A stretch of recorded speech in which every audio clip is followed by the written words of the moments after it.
Hey everybody, this is Elon from Inside Fighting, and there is one martial art that keeps coming up in the comment section. And then I was emailed by a wonderful martial artist by the name of Saif Karman, who was in the Jailhouse Rock 52 Blocks video. He's an expert on the subject. And he was like, hey man, why are you not doing a video on Kudo? And he's right. It's time for me to do a video on Kudo, the most extreme Japanese martial art. So stay tuned. It's going to blow your mind.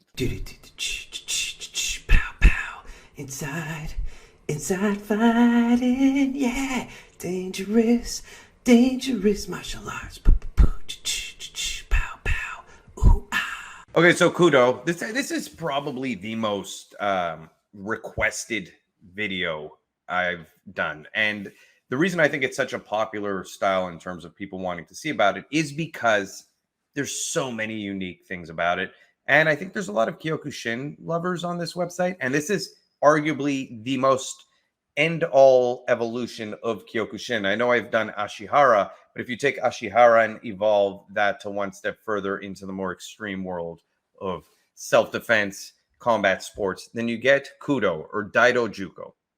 So let's just first jump into Daido Juko, Kudo, what it is. It obviously comes from Kyokushin.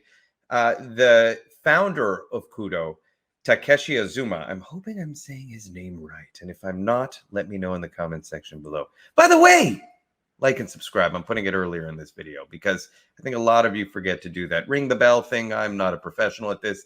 But if you like my videos, it obviously helps. Now, let's get back to Takeshi Azuma. Now, he had trained Kyokushin for a long time. What I find very interesting about him is he was unhappy with certain things in Kyokushin. And those things are fair criticisms.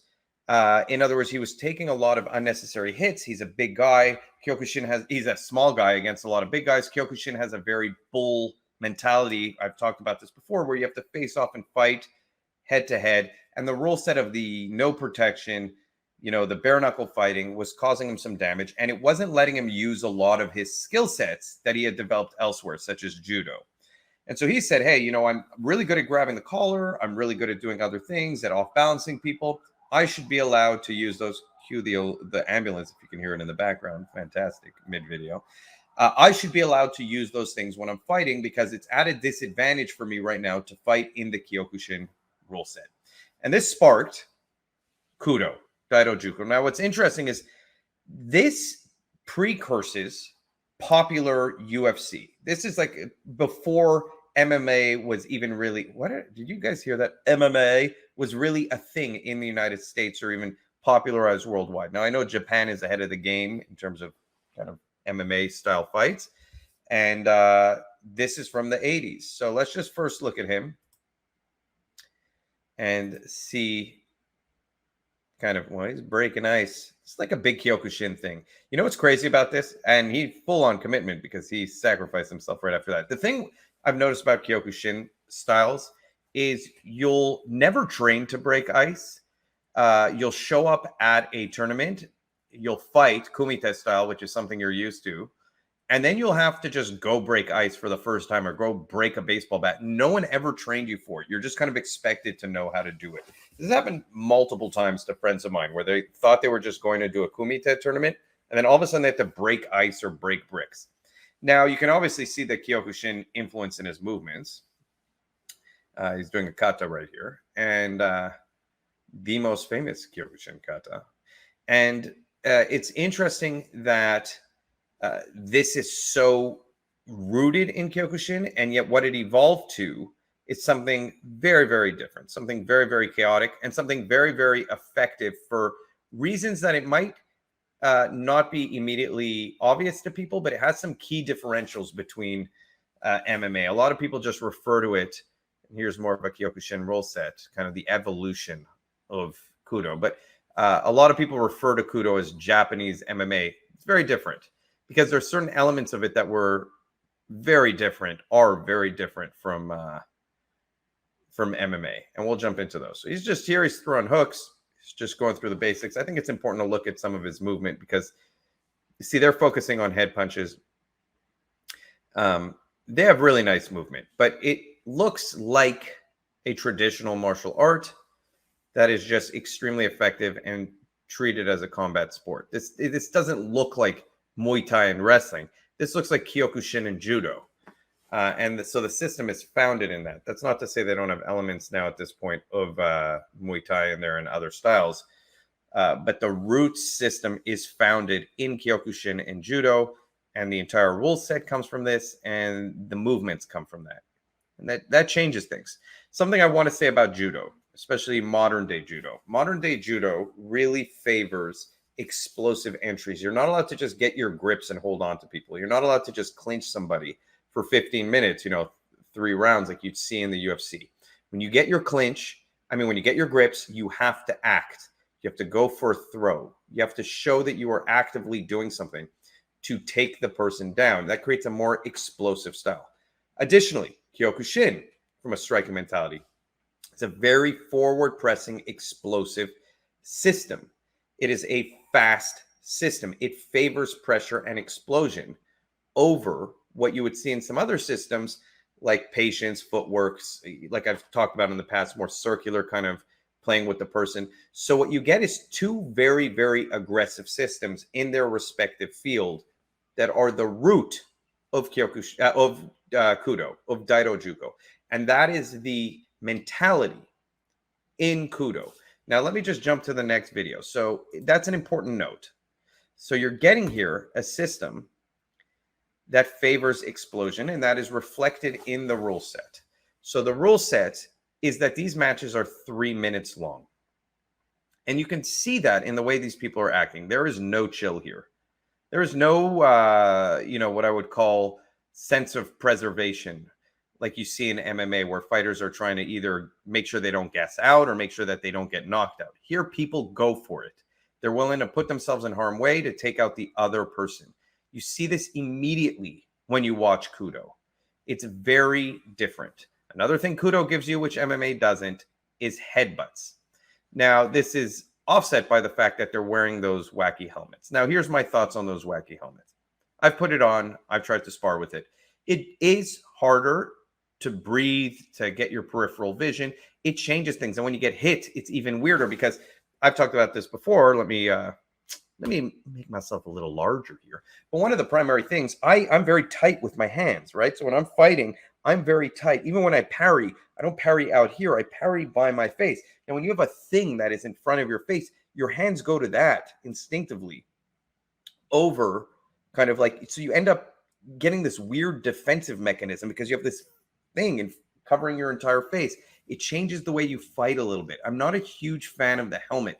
If you look at old school Kudo or old school training videos from Takeshi Azuma, he was not wearing those helmets, and he had to evolve into wearing those helmets because of the rules that, again, you're elbowing people in the head, you're headbutting each other, and the headbutts really do make a difference. And it's hard, short of Lethway. There's not many systems that go out there and say, hey, just headbutt each other full force with zero protection. And there's a reason for it. So this actually did the opposite thing that Kyokushin did. Kyokushin said, we're going to not allow damaging blows to the head with bare knuckles or with headbutts or elbows, whatever that may be. We're going to let you kick each other in the head and knee each other in the head. But we're not going to let you do the easy thing, just punch each other in the head, because we know it'll produce a lot of lacerations and people will drop out. And we don't want to become like every other system and just wear gloves. So we have to sacrifice one or the other. It's a binary. It's a choice. You're either going to sacrifice safety and limit the techniques you can do and keep it bare knuckle, or you're going to put on safety, which is either gloves or headgear or whatever, and allow more and more techniques within that. The more techniques you allow, the more safety mechanisms you need in place, right? If you're going to train with eye gouges, if that's part of your training, people are going to have to wear goggles. You're not going to say, I'm going to train eye gouges and not wear goggles and start jabbing each other in the eyes. If you're going to train with groin strikes, you're not going to say, well, you can't wear a cup. You're going to now have to put on a cup. So with every new technique comes a new safety mechanism. And it's a really hard thing in martial arts to figure out the compromise and what's best. For me, not wearing gloves is a big one. I think it's super important to train without gloves. And so Kudo still gives you that. I think it's also very important to be able to use your head and be aware of headbutts. I love headbutts. So this kind of gives you numerous things that I think are extremely effective from a self-defense point of view. And let me just jump in here and explain what those things are. Now, the rule set being so quick, 3 minutes long, and Again, you're not allowed to stall with grips. When you get down to the ground, you have 30 seconds to act, kind of like judo. You need to be fast, aggressive, explosive, and look for the finish. Now, this far more reflects what happens in a street confrontation. Street fights do not go 3 to 5 rounds of 3 to 5 minutes each. It just doesn't happen that way in the street. Street fights are incredibly explosive and violent, and the people don't care if they gas out. And what I said earlier is very important. They don't have a sense of self-preservation. Kudo, in my opinion, reflects this almost better than any martial art I've seen because of the rule set, because of the mentality, and because of the root systems it comes from. It also gives you a differential over MMA in the fact that they're wearing the gi. And this is either a positive or a negative. In a lot of parts of the world, people are wearing clothes. You get into fights where it might be a little bit colder outside, people have a jacket. Those grips, being able to use those grips, do come into play. They do give you an added bonus over not training with that. It's also very cool that they're wearing the gis, because I've always kind of wished for MMA with the gi. I just think it changes up the game tremendously. And here you have it. You have it with Kudo. And again, you could see in all these highlights just how aggressively people go for these takedowns, how aggressively they go for the knockout, to the extent, and this will be a criticism right here, of it being reckless at times. The headgear allows, and look how far that headgear comes out. A little bit, a little bit extreme in my books, but the headgear also allows for a certain degree of overconfidence, a certain degree of recklessness. I'm going to draw a weird comparison here. I'm going to talk about Dog Brothers, and I love the Dog Brothers. As you know, I'm a Filipino martial artist. Now, one of the main problems I have with Dog Brothers training, and again, this is a sacrifice, is that the protective headgear allows a sense of delusion sometimes where people just are willing to absorb the strike on the head in a messy way in order to clinch, close in, and take the person down. Now, what you've developed in that is a system of stick fighting that just becomes a grappling match. And a lot of Dog Brothers or full contact stick fighting, because of the headgear, turns into that very quickly. But I will say this about the Dog Brothers. It is the most realistic form of stick fighting without compromising brain damage. And even then, even with the headgears, you still get cut up pretty bad. So here's a promotion for Malms.pro. I don't know why not. We can give them a shout out. It's their video. And it's great footage. Again, but you can see they're both standing in front of each other, staying in the pocket, that Kyokushin mentality. And the headgear does not protect you indefinitely. And we're breaking ice again. Yes, he's going to topple over again. We have to watch it. And there he goes. There he goes. That's me as a kid trying to get into the cupboard where my mom kept the snacks. All right, so let's just look at a little bit more footage that reflects kind of everything I'm saying. So here we go. This guy's actually more technical, the tall guy. But if you could see those grips, remember that Ashihara video where I talked about the grips making such a difference in terms of how you fight and how you can grab people's arms and circle out. We just saw that come into play. Now, again, these guys actually have a nice technique. They're kind of playing at range a little bit, but they're both, this is a slow Kudo match. This is a fast MMA match, if that makes sense. That's the stark difference between the two systems. You'll rarely see two guys kicking at each other's heads like this in an MMA match. And a lot of people are just going to say, well, this looks messy and reckless to me. Again, you have 3 minutes. And again, if you're trying to reflect a real fight, explosive, hard, wild, damaging movements are the most honest reflection of what you'll face in a street fight into quick takedowns, short of the person being armed. Now, look, that gi makes a huge difference. That's like wearing a jacket. It's exactly like wearing a jacket. So I really like the gi element too. So there's a lot of positives here that I feel exists in Kudo. It is, I know I said Ashihara. The reason I like Ashihara again is because of the no helmet. But barring that, I think this is the most street effective Japanese martial art that exists by far. I think this offers tremendous, tremendous benefits over other forms of karate in terms of being an effective street fighting style. I also think it offers tremendous benefits for MMA. It's a great base if you're going to go into MMA to become a very aggressive fighter. It's really not much of a difference outside of those things I said. Now, Coming back to me here. Now, I also like see how aggressively they're going for the submission. That's something else you would not see in an MMA match. What you would see in an MMA match is they would keep position. They'd win the round. They would try and elbow hit the guy in the face, but they would not actively be willing to sacrifice position to break the arm like that. So you see circular footwork. This is nice. This is what you want to see. Beautiful kicks. All these guys have beautiful kicks. And what I will say about them, because they come from that Kyokushin base, is these guys are going to be more conditioned than anyone. So here's my positives.